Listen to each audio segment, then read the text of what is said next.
Hi, everyone. Thanks so much for joining me on this special episode of Casually Comics. As you can see from the title and the thumbnail and all the things that you clicked on, we are doing something a little bit different today. We are going to be doing an interview surrounding Ghost Machine and Rook Exodus, which we talked about briefly on this channel. So if you want to check that out, I'll have links and all of that good stuff.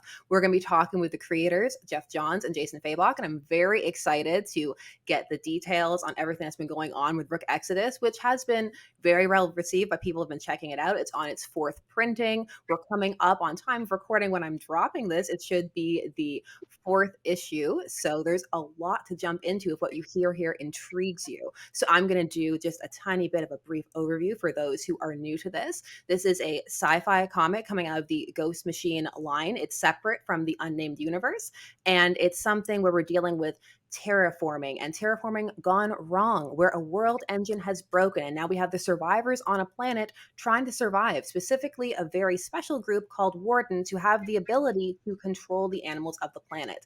It's very interesting, but I'm sure that the creators themselves have a lot to say about it, so let me bring them in. Hi. Hey guys.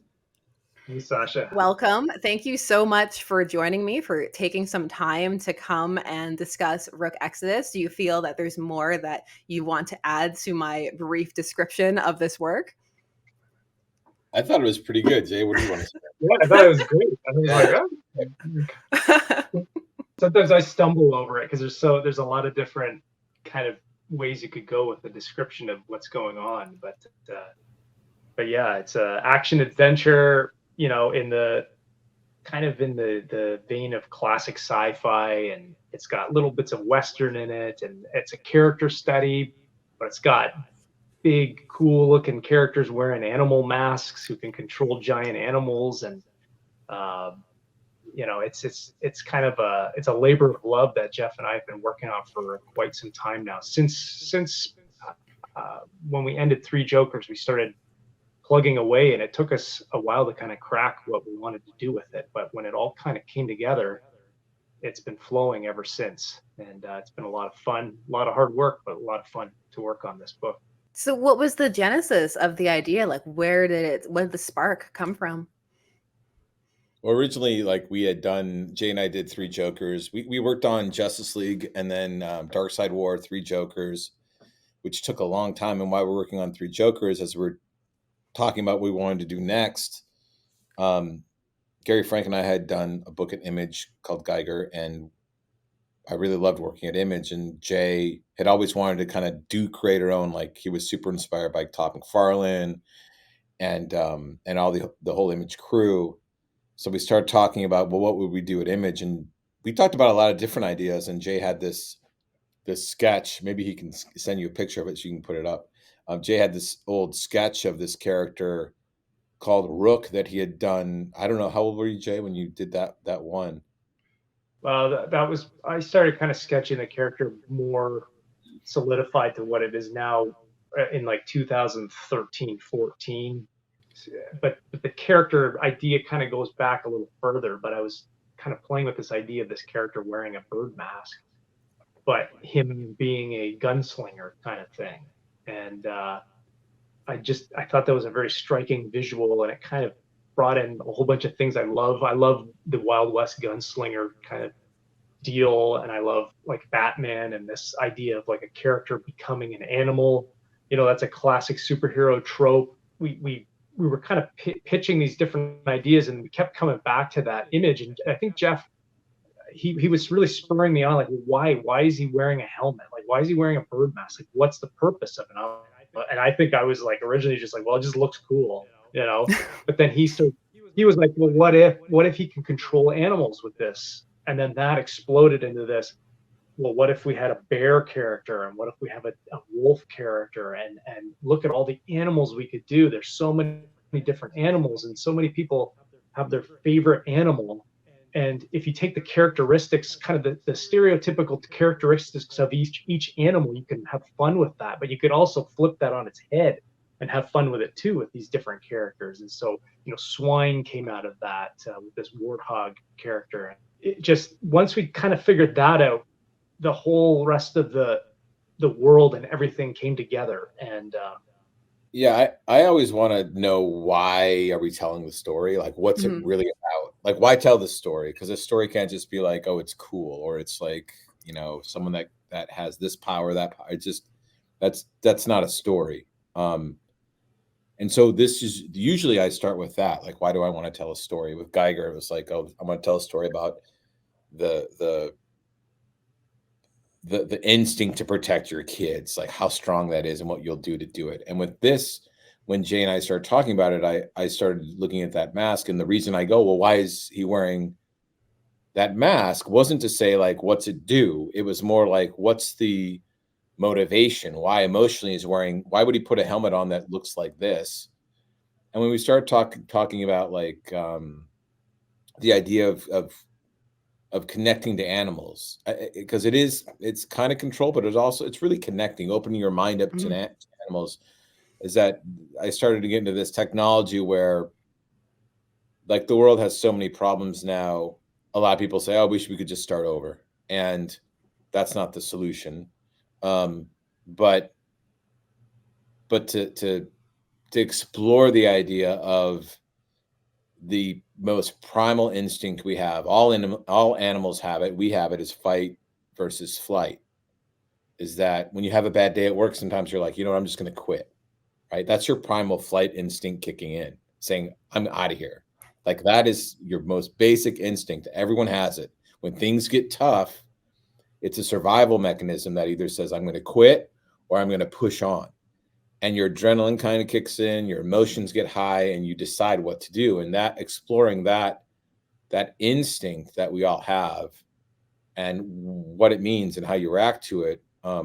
There was a kernel of that, and then connecting with nature and animals, and developing like a world where we want everything under our control, right? Even though it shouldn't be, quite honestly, but we want everything under our control. We want nature under our control. And I wanted to combine tech with really organic, like trees and forests and animals, and we don't usually see that combination, especially animals that we recognize. Usually in sci-fi stories, it's alien animals or whatever, and in this, we used animals that are from Earth, that were Mhm. transported to this planet, and this whole planet was made to look like an Earth, and function like an Earth, but that we controlled. And when we get to the granular of it with the single characters, it's somebody that was a farmer who, the only thing he couldn't do is get the crows to leave his crops alone. And now he has this helmet that allows him to connect with them mentally, and he believes he can command them to stay away, even though they fight against Mhm. him. It's not a simple thing. And that relationship between us and animals started to evolve, because we all have a favorite animal, and that's when it got kind of big and broad. Is exciting. Is like, I Mhm. don't know, what was your favorite animal when you were a kid? Do you remember? I do. It was a fox. Yeah, so we have a fox character named Reynard, and you like the fox for a reason, whether it was the way what a fox represented, how you felt about a fox, you projected yourself onto the fox, or you wish you were more like a fox. There's all these different reasons that you might like a favorite animal, and exploring our relationship between us and animals and nature, and opening that mental gateway up, and actually our story, our first 6 issues are really about that connection with animals, and our instincts, and how we see them, and what our relationship with them is, because Rook's relationship is a very bad one with the Mhm. birds, especially right now. But we'll see that evolve for specific reasons in the story. I don't want to get into and spoil. But when it started to become about something, and about being on Earth, and it was a disaster. So this guy went to another planet that was supposed to be utopia, and now that's a disaster. And so he's like, well, I'm going to just leave this one too. And the story is like, you can't just keep leaving things when they're hard. You got Mhm. to stand up and do your part and help.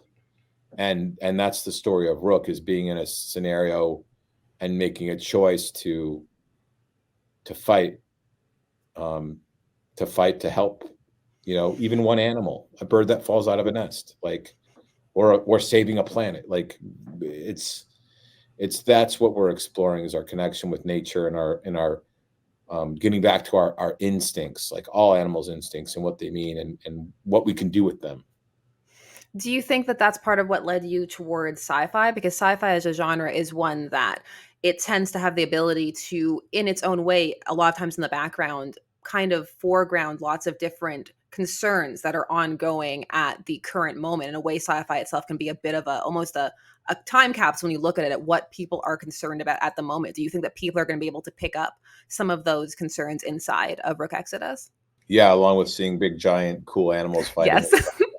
Yeah, it's a mix of both, right, Sasha? Like you want, I think the best thing about metaphors in comics or comics in general is the metaphors that you tell, whether they're superhero stories or sci-fi stories or horror stories or whatever. They're always about something. The good ones, I think, are always about something that we're experiencing. We can relate to, whether it be the pressures of like of global environmentalism and how destructive it is, or the simple things of the struggles of simply trying to live up to, you know, your parent, or trying to um figure out a relationship, like, or like it starts from the big global stuff to the very personal stuff. All the best comic books, I think, are the ones that actually are about something like that represent it, and you see what you want to see in it, instead of just like, oh, it's a big cool explosion. Like we've all seen those movies and read those comics, and they're just very, quite frankly, they're kind of dull, you know. So, what was your favorite part? Oh, sorry, Jason, go ahead. I was going to say too, I think it's interesting because like when I was like as I was thinking about this character Rook and I was drawing him over the years, like at one point he was like a film noir character, and then he was like a fantasy hero. But the sci-fi thing really struck me because of this idea again, like Geoff said, like this nature versus technology, and it's such a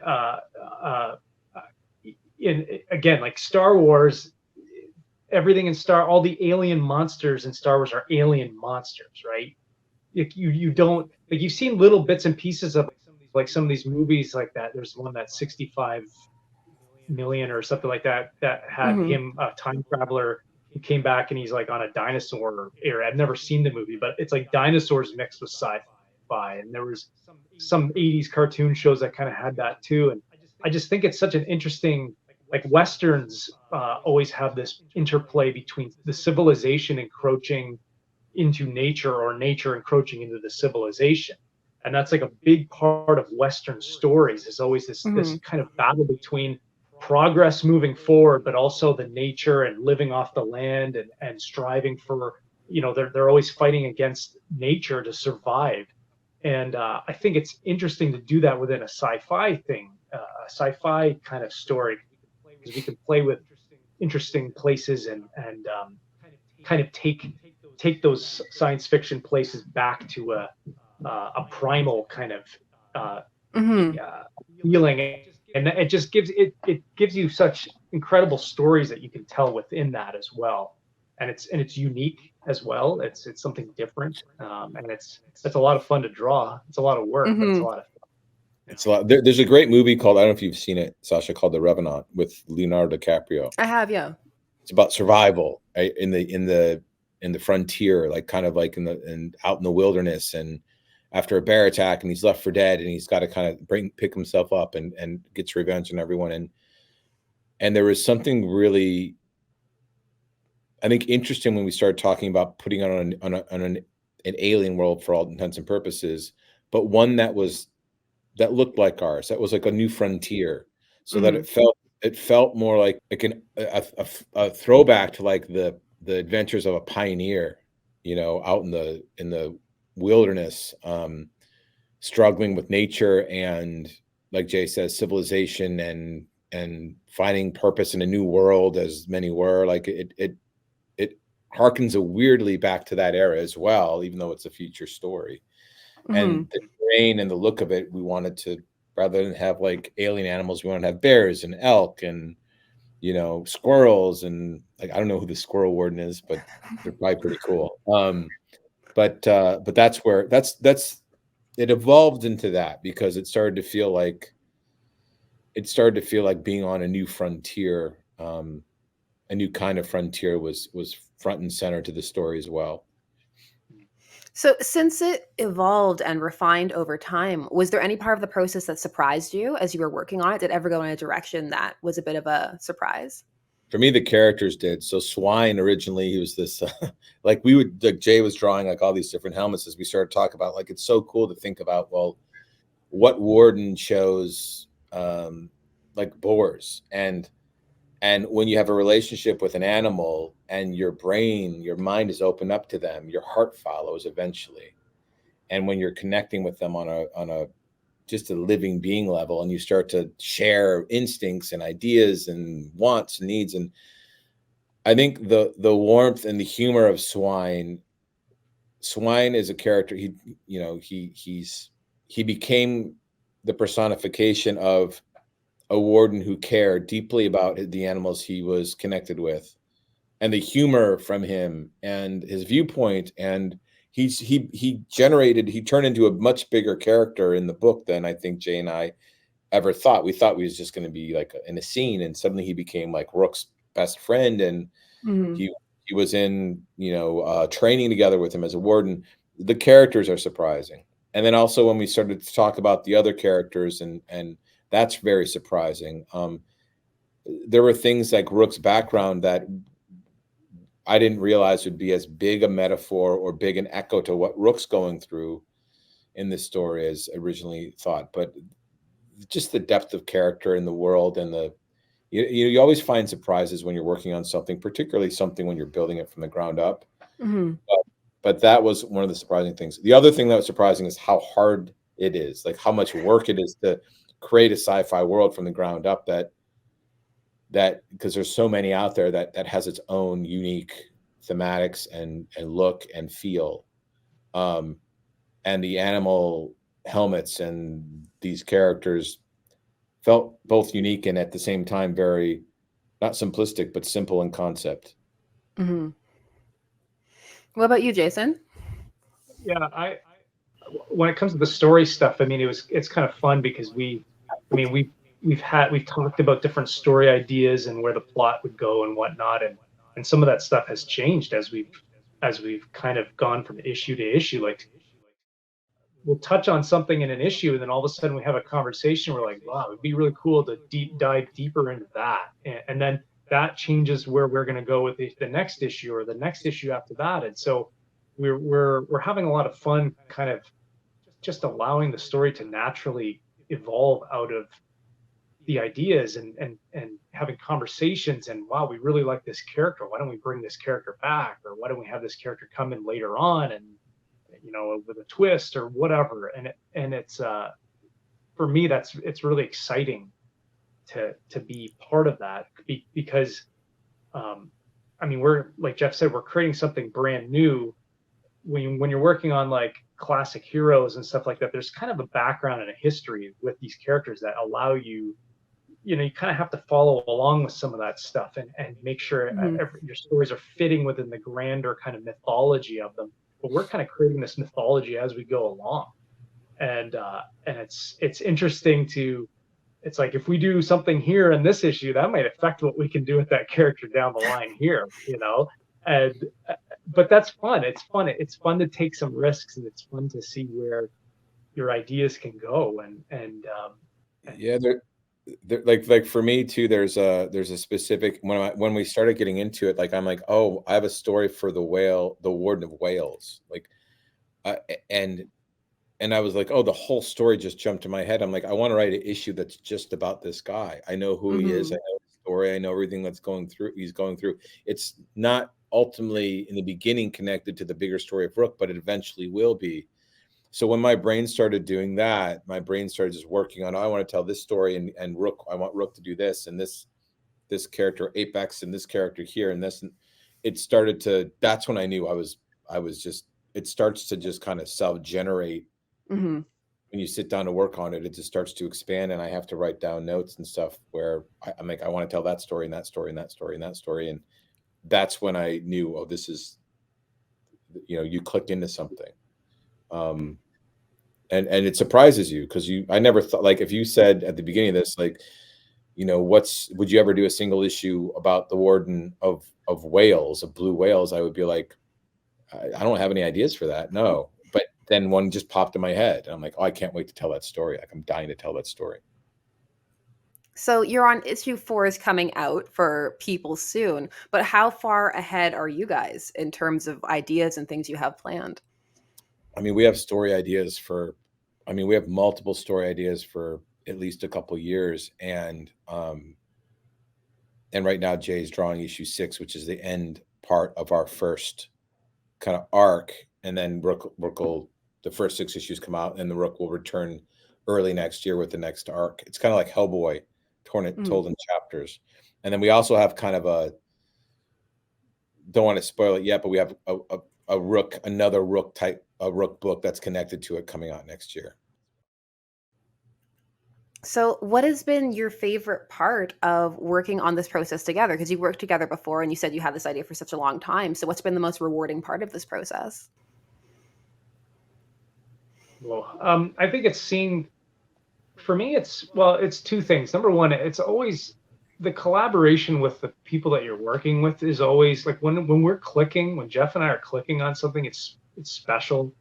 And I love that. It gives me so much joy and allows me to just create and have fun. And I love that creation process. And I think a lot of creatives would say the same thing. Like the collaboration that you have with your fellow creators is always something special, especially when it's really clicking and you're working together and you're a true team.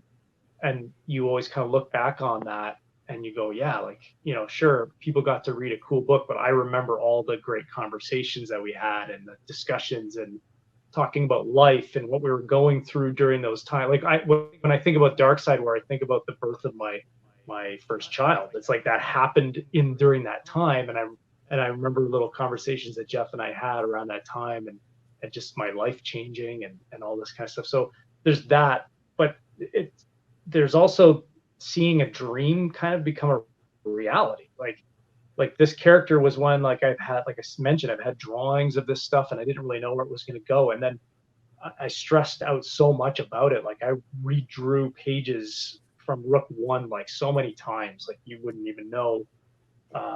People will never see them all. But I wanted it to be the perfect issue because I wanted it. It was the first time somebody would ever read about this character, and I really wanted to just hit them and be like, this is a great first impression.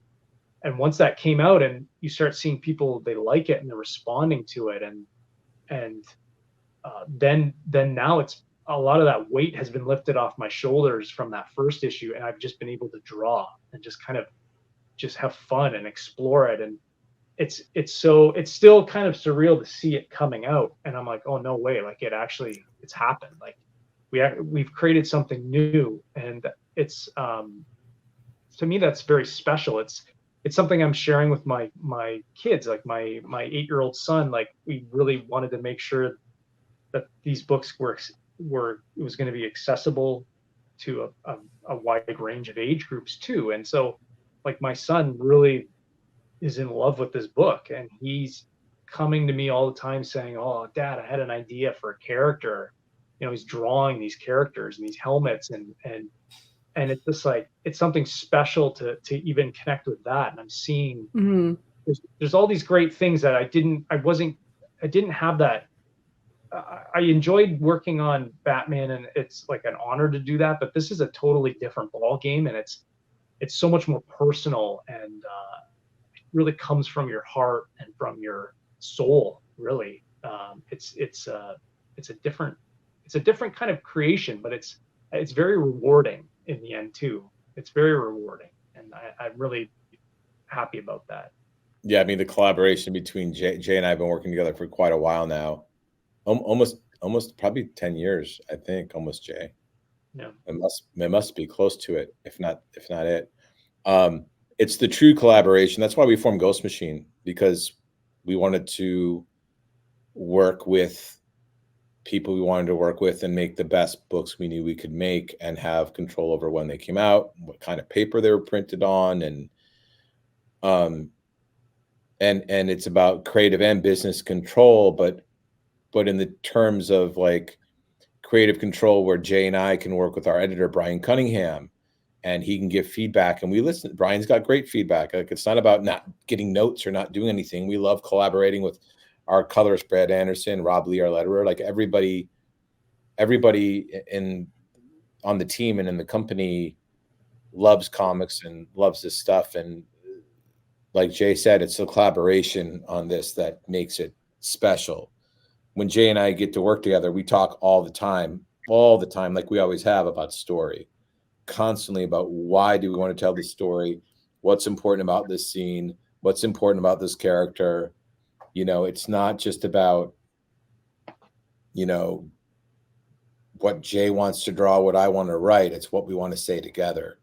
And it truly is a combination of us. Like Rook is that. So it's my favorite thing about it is the collaboration. It's just fun to do. Now that it's out there and you're seeing the reception to it, how has that been? It's been great. I mean, for printings, it's great because people are still finding the book. We're only, issue 4 is coming out, and I'm excited for people to see issue 4. Super excited for them to see issue 5 because it's so trippy. That one's probably issue 5 is probably my favorite of the bunch so far. It's a really cool issue that all pig lovers will love it. Really fun. It's quirky, but in a great, I think a really great way.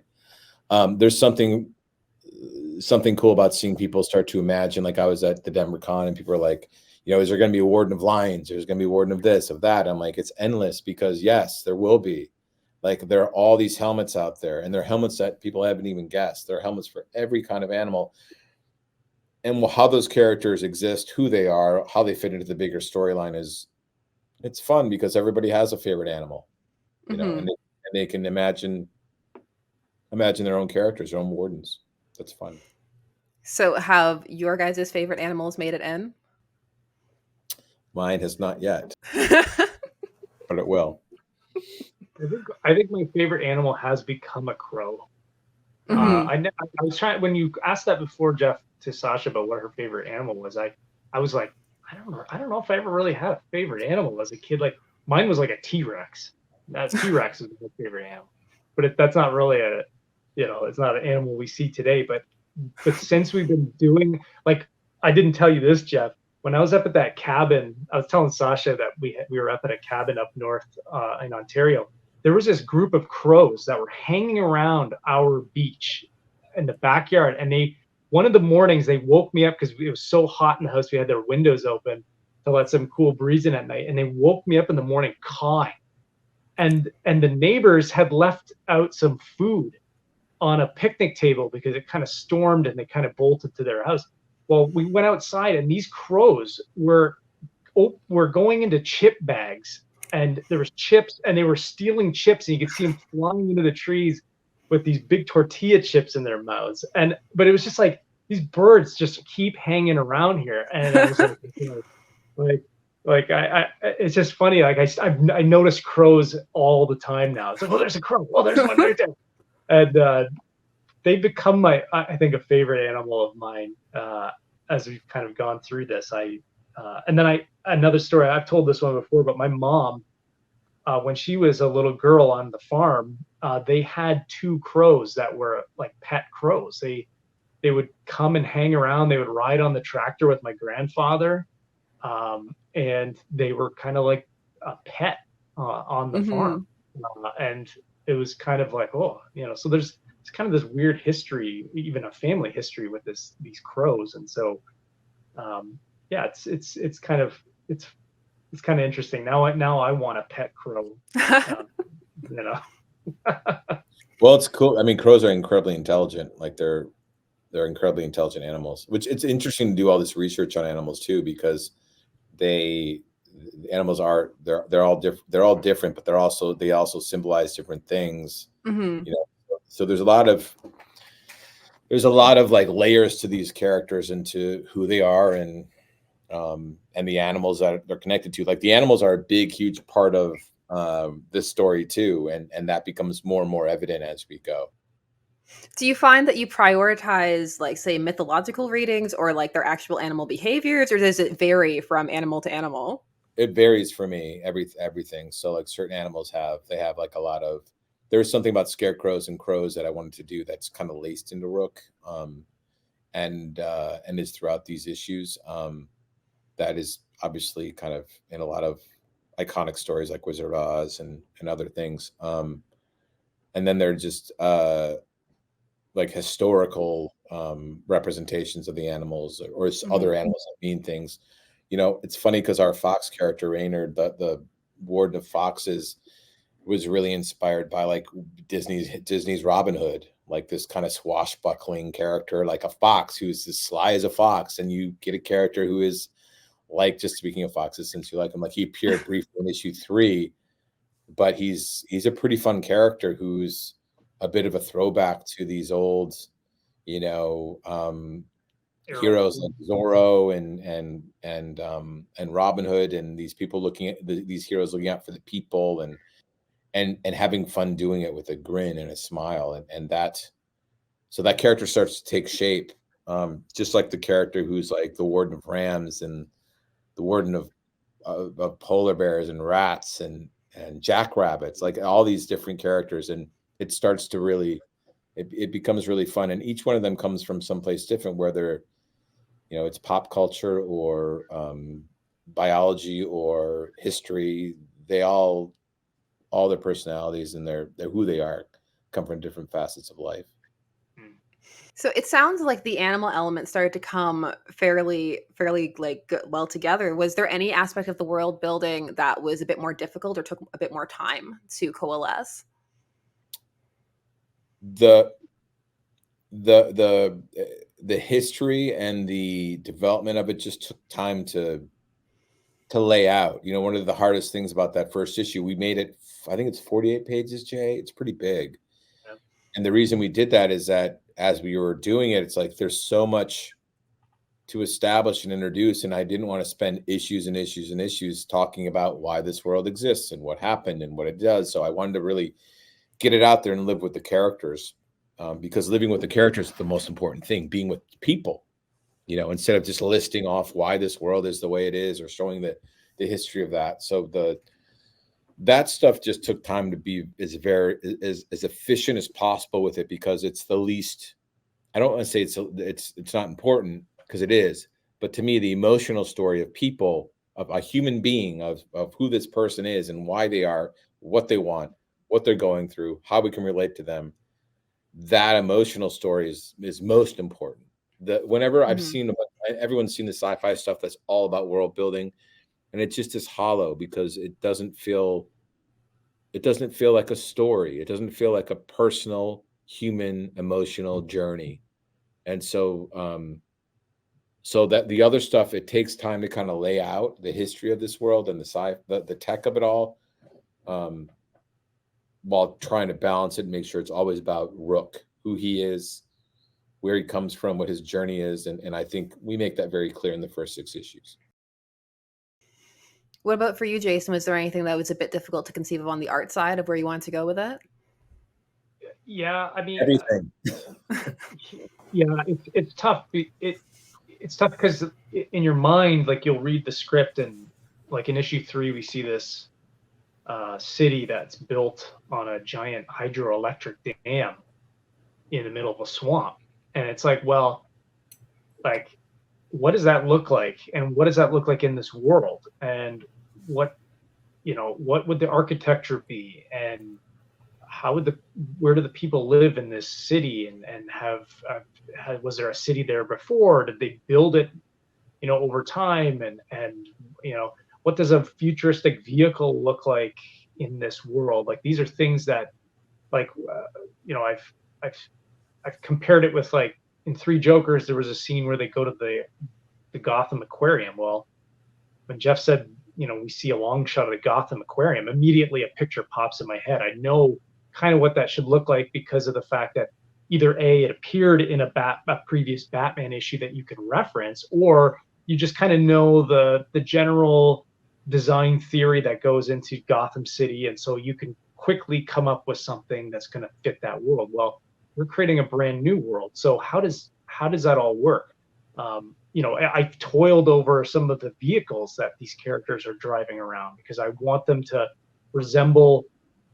I want them to resemble the animal that the character is driving, or like that is commanding and driving this vehicle. But I want it. I don't want it to be too on the nose. Like I want it to just be subtle, and so it takes some time to come up with something that gives you both, without it being, you know, too cheesy or too on the nose, but also to look cool and dangerous. And a lot of the design stuff takes a long time, and some characters too. Like I just know it's like I know when Geoff describes a character, I know exactly how that, like the polar bear guy. I already know what he's going to look like, and but it's like, but then other characters, it's like, well, I don't know. I really have to think about that one because I want to be unique, or I want it to be a little different. But all that stuff, I've learned that when you're designing things, it just comes in time, and you can't really force it. You kind of have to allow yourself to just be relaxed and just kind of go with your gut. You know, what's your first thing that kind of pops into your head, and then go with that, and that'll usually lead you in the right direction. But yeah, it's a lot of work. It takes a lot of time. Um, but I really have always wanted to make sure that the artwork is something that really stands out, and that people can really, when they're reading it, they can go back and look at it, see all these little details and stuff I've put in there to help bring the world to life and make it feel like it's a real place with real thought behind everything, and not just a bunch of squiggles or boxes on top of each other. It's like, no, I want to make sure that this looks like a real thing, a real place. It has a design theory to it, and it looks lived in. It looks like this could have been a city of 1 million people or whatever, and now it's abandoned. You know, there's some good shots in issue 2 that Geoff has in there where like it just shows like, you know, bikes on the streets. Like, it's like people abandoned things and left the planet, you know, and left the city, and spaceships crashed into the city as they were leaving. And it's like, well, it makes for a cool visual, but it gives it life, it gives it history. And Yeah, one of the other things is having like a pizza parlor, a movie theater, like having things that we recognize, yeah, because it's an extension of our world. But with Jay's art, when he does that, like it is easy when you're writing something like a Batman Three Jokers. There's all this history to draw from. Like Barbara Gordon, I have a clear visual and an emotional picture of who she is, and I have an exploration of the character I want to do, like that. I want to explore her, like what a badass she is because of the trauma she overcame and how she pushes herself constantly, so much so that she breaks treadmills, like, and she still does it because it's still not enough for her, even though she's so far beyond anyone else. She still pushes herself that hard, and I think she's a brilliant character. But having that basis to kind of build that off of, you have that when you work on something like Batman Three Jokers or Superman or Spider-Man or whatever. With Rook, everything is new. And so when we started it off, it was seeing Jay's art, which is so detailed and so wonderful. It makes me have to make sure that all the story details are there, even though like 5% of what the story is really on the page, because you need to know everything, all the characters' histories, what's going to happen, what's like, what their arcs, their past trauma, their desires, their flaws, their talents. You need all that stuff. Their stories, ultimately, you have to have all that in your head while you're writing, not just making it up in the moment, just like Jay isn't. You know, you've got to have all this kind of story design work to match the visual design work that Jay does. And so a ton of like character and story that exists in the world, you're just getting kind of a sliver of it in the story right now, because it's all going to eventually unfold. So it's a lot of work up front. It's a lot of work up front when you're doing a book like this. So, because you have all of these, you know, giant complete story Bibles, world histories and stuff that you have in your own head, and then the work goes out there and people receive it, and then you get to see it, respond to it, and interpret it. What's that process like if people come away with a completely different interpretation or a different idea of what they take out of it, does that ever impact the direction that you go in? Or is it just kind of like, no, they'll see, like, wait and see? Like, what's that process like? A bit of both, because I think all of us have our own prism that we read stories through. There's reasons why we have favorite characters, or titles, or writers, or artists, that we all connect with them differently. So there's always that audience interaction. You know, one of the things that you don't have control over, for example, in an audience, in a reader, when I do a TV show, I can cut an episode of Stargirl and it can pace out a certain way. So you watch a scene that's very suspenseful and it takes 2 minutes to open a door, and you can make it feel suspenseful, like what's behind that door. With comics, people read them really fast or they read them slow. You can't really control how quickly someone engages in a comic book. So in order to slow things down, I'll add panels, slow panels. So if Batman opens the door, he just opens the door. But to slow things down, if Batman reaches for the door and then you cut back to him thinking about it, then his hand touches the doorknob, and then you cut back to him again, and then he pulls the door open, you suddenly create tension and you slow that pacing down. It's an example of just saying, a very simple example of saying everyone is going to experience this thing in a different way. So you can do certain things in a comic to illustrate emotion or tone or character, but everyone's going to always bring their own viewpoint to it. The hope is that you're connecting with them on a very human, emotional level for the story at its very core, that they'll connect to it and take away something from it. But someone might have a completely different opinion about something that informs how they interpret the story. But I think the best stories kind of can cut through all that, and there's a core, emotional core that the readers connect to, and all the other stuff, however they want it, whatever they want to take away from it. They might resonate with Swine more than they resonate with Direwolf or Ursa, whoever. That's really going to happen because the readers do take something different. But everyone's different, so I don't think there's anything you see where you're like, oh, they're connecting with this, let's go this way. There's always things where characters break out, but I've always felt like, I remember when I was doing Green Lantern, I'm like, Larfleeze is really fun to write. He's really funny, and he's starting to break out. And I'm like, I know why, because this character is just kind of becoming real, and he's taking more part of the story. The readers seem to like him, but also I enjoyed writing him, and so it organically happened. I think the same thing is going to happen with this, is that, you know, you can kind of feel like when a character is starting to really go beyond what you thought they would, and people start to enjoy them. But everyone interprets this stuff differently. And I think that's part of the fun of creative art. I like one of the fun parts about this whole thing is I like, especially with issue 3, when we introduced all these kind of little snapshots of these other wardens and expanded the universe. I loved listening to comments from people on like YouTube reviews and stuff like that, and also from comments on Instagram or whatever. And it's fun to hear people speculate or say like, oh, that spider character really creeped me out, I want to see more of that guy, or the stag character, that, you know, I want to explore that character, he looks so cool, he's just sitting there, it's like, well, I want to learn more. And so you kind of, sometimes you want to respond to some of that stuff, and it gets you excited to hear that other people are excited.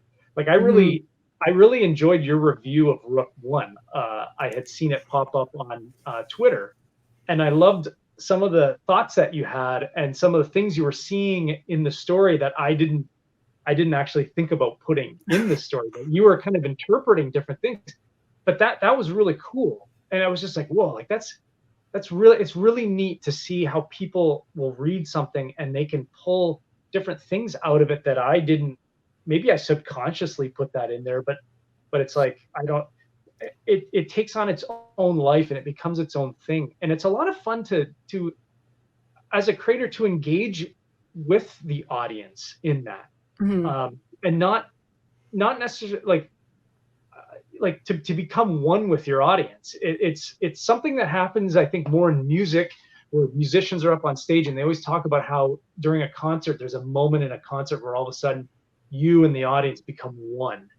And it's like, you don't really get that with comic books. You're working on something at your house, in your pajamas in your basement, right? You're drawing all day, and and you're slogging upstairs at the end of the day, mentally beat, and you're sitting there thinking like, oh man, that was a tough page, and then when the book finally comes out and people read it and they respond to it, there's then you kind of get to join with that audience in a small way. Or when you go to a convention and you talk to people who come up and they say, oh man, I really love this part from this book that really resonated with me, and or can we see more of this character? Oh, that character is my favorite. And like those are those special moments where you really connect with your audience, and it makes you want to continue building the universe and taking chances on characters and doing fun things and playing with the concepts. And it gives it like a new life, beyond just you drawing a bunch of pages. Sometimes you get, as an artist, I find, I don't know, Geoff, if you get this, but as an artist, sometimes I get lost in the fact that it's like, I'm thinking like, today, my job is to draw 4 panels. I need to make sure that by 5 o'clock, I'm almost done panel number 4. And, oh, what's panel number 4? Oh, okay, it's this. Okay. And you rough it out and you go, and you kind of start to, even though you have the story, what you're drawing, and the emotion, and what you're still seeing it as like, these are just a breakdown of things I need to get done for the day. And so when you get done you're like, okay, it becomes, you check it off on your checklist. And the next day you move on to the next page, and I got 5 panels today. I got to make sure I get this, blah, blah, blah, blah. And you kind of start to get disconnected because you're in it. I'm trusting your script, and I'm trusting my gut instinct on how to interpret that, or how I see it in my mind. And so it's like, okay, I'm just going to draw that. And so, but sometimes you get disconnected from it. And then when the book finally comes out and people read it, and they're telling you, wow, that 2-page spread was awesome. In my mind, I just think it took me a week to draw that page. Like it was like a slog, like it was hard. Like that was a stressful week, or it was just a lot of tedious little work. But when they respond to that image, or they respond to that story, that's when it's kind of like, okay, like, yeah, it was more than just a job. It was, I did my job well, but I also connected with somebody, even though I was just working alone on these panels, panel by panel by panel, in my house, kind of thing. It kind of goes outside of you, and it becomes a really cool thing between you and the reader. I do the same kind of thing, only it's with the story. I never can kind of isolate a scene because I need to know the whole story in my head, because it's payoff. I do know, like when I'm writing a story, when I want someone to, I'm like, oh, when they get to this point, they're going to feel something.